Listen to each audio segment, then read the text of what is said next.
Hello दोस्तों, welcome to income tax simplified. आज की वीडियो में हम देखेंगे tax audit report under the new income tax act which is form 26। उसका स्ट्रक्चर क्या है और उसमें क्या क्रिटिकल चेंजेस है वो हम देखेंगे। शुरू करते हैं दोस्तों before we get into the structure of the form and की चेंजेस, पहले हम ये समझ लेते हैं इस फॉर्म के बेसिक्स क्या हैं। दोस्तों ये जो फॉर्म 26 है, this is prescribed under section 63 of the income tax act 2025। जो पुराना एक्ट था 1961, उसमें सेक्शन होता था सेक्शन 44A(b). अब नया सेक्शन है सेक्शन 63। पुराने फॉर्म्स होते the form 3CA, 3CB and form 3CD। अब ये तीनों फॉर्म्स को रिप्लेस कर दिया है एक सिंगल फॉर्म ने, फॉर्म 26। दोस्तों ये जो फॉर्म 26 है, this is part of income tax rules 2026 which are not yet notified by the CBDT। ये these are now open for public consultation. अभी नोटिफाई हुई नहीं है, लेकिन मोस्ट लाइकली इनमें कुछ चेंजेस होंगे नहीं, तभी इनको हम एडवांस में डिस्कस कर रहे हैं। Most likely by end of the March और अप्रैल 26 ये फॉर्म्स नोटिफाई भी हो जाएंगे। ठीक है दोस्तों, ये जो फॉर्म्स हैं ये किस साल के लिए एप्लीकेबल है? ये फाइनेंशियल ईयर 25-26 के लिए एप्लीकेबल नहीं है। तो जो 30 सितंबर 26 के अंदर जो आप फॉर्म फाइल करेंगे वो पुराने वाले ही होंगे, 3CA, 3CB एंड 3CD। ये जो फॉर्म है फॉर्म 26, ये एप्लीकेबल है फॉर टैक्स ईयर 26-27, यानी 30 सितंबर 27 में जो आप फॉर्म फाइल करेंगे एज ए टैक्स ऑडिटर, वो है ये फॉर्म 26। ठीक है सर। अब दोस्तों जो अगर किसी क्लाइंट का अगर ऑडिट किसी और लॉ में भी होता था तो हम फॉर्म फाइल करते थे 3CA, 3CD। ठीक है, अब हम करेंगे part A, B and C of form 26। ठीक है, और अगर ऑडिट सिर्फ और सिर्फ इनकम टैक्स लॉ के अंडर होता है तो अभी हम करते हैं फॉर्म 3CB एंड 3CD। अब उसकी जगह में हम करेंगे part A, B, D of form 26। तो फॉर्म एक ही है, उसको 4 पार्ट्स में डिवाइड कर दिया है, A, B, C, D। A, B और C तब करते हैं जब ऑडिट किसी और लॉ में भी है, जो पहले 3CA, 3CD होता था। और A, B, D हम तब करते हैं जब इनकम टैक्स एक्ट के अंदर सिर्फ ऑडिट हो, जो पहले फॉर्म 3CB एंड 3CD होता था। तो ये हो गए बेसिक्स। अब हम बढ़ते हैं फॉर्म के स्ट्रक्चर के टुवर्ड्स। दोस्तों अगर हम पॉइंट बाय पॉइंट डिस्कस करेंगे तो ये वीडियो बहुत लंबा हो जाएगा। अभी हम इस फॉर्म का स्ट्रक्चर और की चेंजेस सिर्फ डिस्कस करने वाले हैं। दोस्तों इस फॉर्म को स्ट्रक्चर ऐसे किया है कि जितने भी सिमिलर नेचर के पॉइंट्स हैं उन सबको एक साथ रखा है, उन सबको कंसोलिडेट किया है गवर्नमेंट ने। तो अब बेसिकली जो फॉर्म है उसको जैसे मैंने बताया 4 पार्ट्स में डिवाइडेड है, part A, part B, part C and part D। और पार्ट A जो है बेसिक डिटेल्स एसएससी की, जो पार्ट B है that is the main form, जो कि पहले फॉर्म 3CB होता था, 3CD होता था, वो है पार्ट B। ठीक है ना। अब पार्ट B के अंदर जितने भी पॉइंट्स हैं उनके अंदर जो सिमिलर नेचर के पॉइंट्स हैं उन सबको एक साथ रखा है। तो जो पार्ट B को सेक्शंस में डिवाइड किया है, सेक्शन A to K। ठीक है, अभी मैं डिटेल में नहीं जाता, ऊपर से हम डिस्कस कर लेते हैं कि सेक्शन A बेसिकली है जनरल इंफॉर्मेशन, सेक्शन B है books of accounts, section C है रिसिप्ट्स एंड इनकम के बारे में, सेक्शन D एक्सपेंसेस के पॉइंट ऑफ व्यू पे है कि क्या क्या एक्सपेंसेस है जो अलाउड है या डिसअलाउड है। Section E prior period expenses के बारे में है, प्रायर पीरियड आइटम्स के बारे में, इनफैक्ट प्रायर पीरियड इनकम भी और एक्सपेंस भी। और प्रायर सेक्शन F है लॉसेस, डिडक्शंस एंड डेप्रिसिएशन।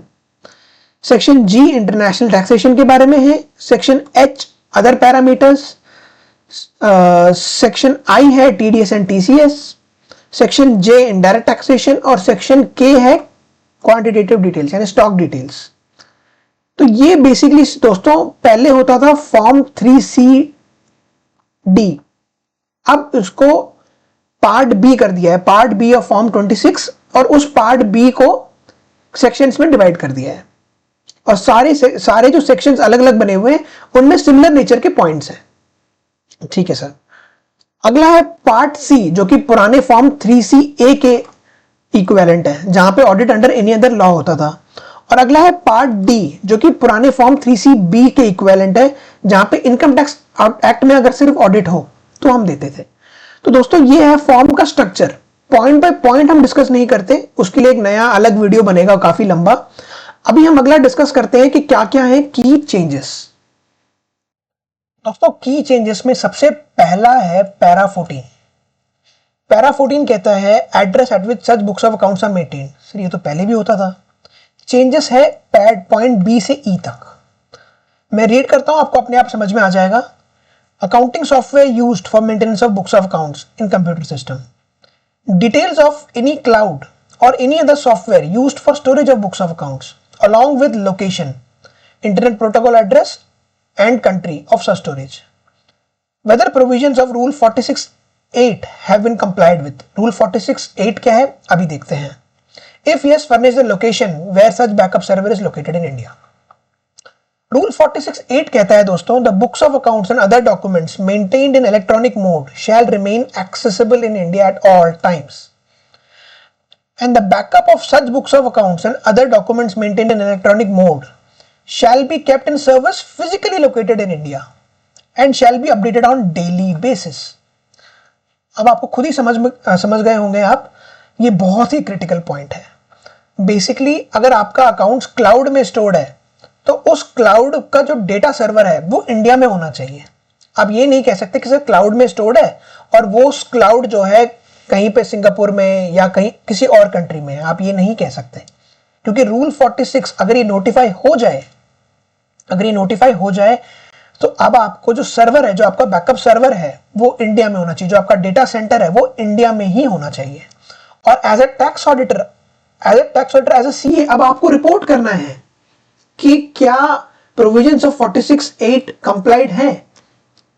ठीक है, तो ये बहुत ही क्रिटिकल पॉइंट है। तो इसका इंपैक्ट क्या है दोस्तों? पहले आपके क्लाइंट के लिए क्या इंपैक्ट है देखते हैं। जो आपके बड़े क्लाइंट्स हैं, जो ऑरेकल और एसएपी में बुक्स मेंटेन करते हैं, जिनका जनरली डेटा सेंटर इंडिया के बाहर होता है, अब इन कंपनीज को इंश्योर करना है कि डेटा सेंटर इंडिया में हो। ये बहुत क्रिटिकल पॉइंट है। जो छोटे आपके सर्विस प्रोवाइडर्स हैं, जैसे टैली हो गया या क्विक बुक्स हो गए, इनमें भी कई सारे ऐसे सर्विस प्रोवाइडर्स हैं जहां पे आपका बैकअप सर्वर इंडिया के बाहर है। अब एज अ क्लाइंट आपको इंश्योर करना है कि आप उनसे पूछें कि क्या आपका बैकअप सर्वर इंडिया में है, और अगर नहीं तो आपको इंश्योर करना है कि आप ऐसे सर्विस प्रोवाइडर से सर्विस लें जहां पे डेटा सेंटर इंडिया में हो, जहां पे बैकअप सर्वर इंडिया में हो। ठीक है, आपको उनसे आईपी एड्रेस प्रॉपरली लेना है, क्योंकि ये रिपोर्ट होनी है फॉर्म में, यहां पे रिपोर्ट होना है। यहां पे देखिए लिखा हुआ है पॉइंट इंटरनेट प्रोटोकॉल एड्रेस, यानी आईपी एड्रेस आपको लेना पड़ेगा कि आपके बुक्स के आईपी एड्रेस कहां पर है, क्या है आपका आईपी एड्रेस जहां पे आपके बुक्स हैं। और एज अ सीए इन सब डेटा को आपको वेरीफाई करना पड़ेगा। और एक क्रिटिकल पॉइंट जो बहुत इंपॉर्टेंट पॉइंट है कि अगर आप रिपोर्ट करते हैं अगर आप यहां पे रिपोर्ट करते हैं कि रूल 46.8 फुलफिल नहीं हुआ है, बैकअप सर्वर अभी भी इंडिया के बाहर है, तो ध्यान रखिएगा एक सेक्शन है, section 441 of the income tax act, जो कि पुराने एक्ट में सेक्शन होता था 271A, जो कि अगर आपके बुक्स ऑफ अकाउंट्स ढंग से प्रिस्क्राइब्ड रूल्स फॉलो नहीं हुए तो 25,000 की पेनल्टी होती थी, तो वो पेनल्टी अभी भी है। तो अगर आप यहां पे रिपोर्ट करते हैं कि आपने रूल 46, आपके क्लाइंट ने रूल 46.8 को फुलफिल नहीं किया है, तो अब आपके क्लाइंट को 25,000 की पेनल्टी लग सकती है। तो इस वजह से ये पैरा बहुत जरूरी है। इस पैरा को कंप्लाई करने के लिए सारे स्टेप्स लेने बहुत जरूरी है। दोस्तों अगला की चेंज है पैरा 43। मैं एक बार रीड कर देता हूं। पैरा 43 कहता है any remittances reported in part D of form 145 during the tax year. ये क्या है दोस्तों फॉर्म 145? पहले एक फॉर्म होता था फॉर्म 15CA। अगर आपको फॉरेन रेमिटेंस करना है तो फॉर्म 15CA भरना पड़ता था रेमिटर को, यानी क्लाइंट को। उसमें एक पार्ट होता था पार्ट डी। सारे पार्ट्स की बात नहीं कर रहा है, सिर्फ पार्ट डी की बात कर रहा है। पार्ट डी होता था ऐसे रेमिटेंसेस के लिए जो टैक्सेबल नहीं है इंडिया में। ठीक है ना? तो अब एज ए टैक्स ऑडिटर आप पे ओनर्स दे दिया है, आप पे रिस्पॉन्सिबिलिटी डाल दिया है कि आप उन रेमिटेंसेस को यहां पे रिपोर्ट करें जो आपके क्लाइंट ने किया है, जो पार्ट डी में रिपोर्टेड है, यानी जो नॉन टैक्सेबल क्लेम किया है आपके एसएससी, आपके क्लाइंट ने। तो अगर आप कुछ भी रिपोर्ट कर रहे हैं फॉर्म 26 में, तो अब टैक्स ऑडिटर के ऊपर ओनस है कि वो उस डेटा को चेक करे और इंश्योर करें कि वाकई में वो जो रेमिटेंसेस हैं वो नॉन टैक्सेबल है। ठीक है ना? So by adding point 43 to form 26, the government is essentially making the tax auditor, that is the CA, to verify if the client has made any tax-free foreign payments and ensure that they were properly declared. ठीक है, अगला एक और जो की change है वो है पैरा 47 जो कि अनकोटेड शेयर्स पे है। अब आपको जितने भी अनकोटेड शेयर्स हैं उसकी एक पूरी डिटेल, एक पूरी summary as a tax auditor आपको रिपोर्ट करना है। क्या क्या है उसके अंदर? टाइप ऑफ ट्रांजैक्शन कि आपने परचेज किया या सेल किया है, name of the company, PAN of the company, date of purchase और सेल, कितने शेयर्स आपने बेचे या खरीदे हैं, उनकी फेस वैल्यू क्या है, उनकी बुक वैल्यू क्या है, and what is the fair market value, क्योंकि unquoted shares must be transacted at fair market value, तो उनकी फेयर मार्केट वैल्यू भी डालनी है। क्या कॉस्ट ऑफ परचेज है या क्या कॉस्ट ऑफ सेल है, this should be equal to the fair market value. अगर ये नहीं है तो अगले पॉइंट में क्या कहता है, amount chargeable to tax under section 92(2)(m, ये होता था सेक्शन पहले 56(2)(10) जो इनकम फ्रॉम अदर सोर्स का है, कि अगर आपने कम रेट पे परचेज करा है अनकोटेड शेयर को तो वो इनकम होता था। तो अभी यहां पे भी रिपोर्ट करना है आपको। Deemed full value of consideration under section 79, ये होता था कि अगर आपने अनकोटेड शेयर सेल करा है तो डीम्ड को सेल होती थी जो उसकी फेयर मार्केट वैल्यू है। तो एक तरीके से इस पैरा में अनकोटेड शेयर की सारी डीलिंग आपके क्लाइंट की आपको रिपोर्ट करनी है। तो आपको इंश्योर करना पड़ेगा कि क्लाइंट प्रॉपर रिकॉर्ड्स मेंटेन करता है अनकोटेड शेयर्स के रिगार्डिंग। ठीक है, अगला जो क्रिटिकल पॉइंट जो मुझे लगा काफी, वो है पार्ट सी में। ठीक है दोस्तों, पार्ट सी में क्या था कि हमें अपना जो ऑडिट है उसका इंपैक्ट बताना है। हमारा ऑडिट अगर 3CA है तो जो स्टैट्यूटरी ऑडिटर है उसका जो ऑडिट जो उसने किया है उसका ऑडिट इंपैक्ट क्या है जो हमने कंसिडर नहीं किया है, which have not been considered. मैं एक बार रीड करता हूं, समझ में आ जाएगा आपको। Impact of statutory audit qualifications, whether any observation, qualification, adverse remarks, disclaimer, emphasis of matter has been made by any statutory auditor which would result in the variation in income or loss और book profit. क्या आप statutory auditor ने कोई ऐसा point बोला है जिसकी वजह से टैक्सेबल इनकम चेंज हो सके? और अगर बोला है then such observations, qualifications, adverse remarks, disclaimers, emphasis of matter in income or loss or book profit which have not been considered in particular field in part B. Part B is the main thing which is form 3CD earlier, used to be form 3CD earlier. तो यानी ऐसे point, ऐसे audit impacts जो आपको statutory auditor ने point out किए हैं but आपने कंसिडर नहीं किए हैं, उसको भी आपको रिमार्क करना है। और जनरल पॉइंट नहीं है दोस्तों, यहां पे आपको कितना इंक्रीज इन प्रॉफिट या डिक्रीज इन लॉस या कितना decrease in profit and increase in loss, इसको आपको क्वांटिफाई करना है।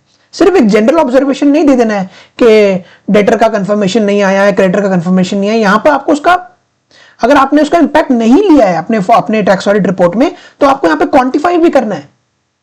और ये ओनस आप पे है, एज ए ऑडिटर आप पे ये ओनस है। सिमिलर पॉइंट पार्ट डी में भी है, जहां पे audit under any other law नहीं है, यहां पे आप ही ऑडिट कर रहे हैं, वहां पे भी आपको क्वांटिफाई करना है। मैं एक बार रीड कर देता हूं। Whether any observation, qualification, adverse remark, disclaimer, emphasis of matter has been made which would result in variation of income, and if yes, effect of such observation, qualification, adverse remark, disclaimer, emphasis of matter which has not been considered. Generally auditor से क्या expect करते हैं कि हम कुछ report करें, यहां पर है कि अगर आपने कुछ रिपोर्ट नहीं करा है उसको भी क्वांटिफाई करना है। और सिर्फ जनरल रिमार्क्स नहीं देने हैं, आपको क्वांटिफाई करना है, आपको अमाउंट डालना है कि कितना है which will increase in profit और डिक्रीज इन प्रॉफिट। तो ये कुछ ऐसे पॉइंट्स हैं जो मुझे लगे बहुत क्रिटिकल हैं। इसके अलावा एक वीडियो और बनाएंगे जिसमें हम पॉइंट बाय पॉइंट सारे पॉइंट डिस्कस करेंगे। Till then, thank you for watching this video.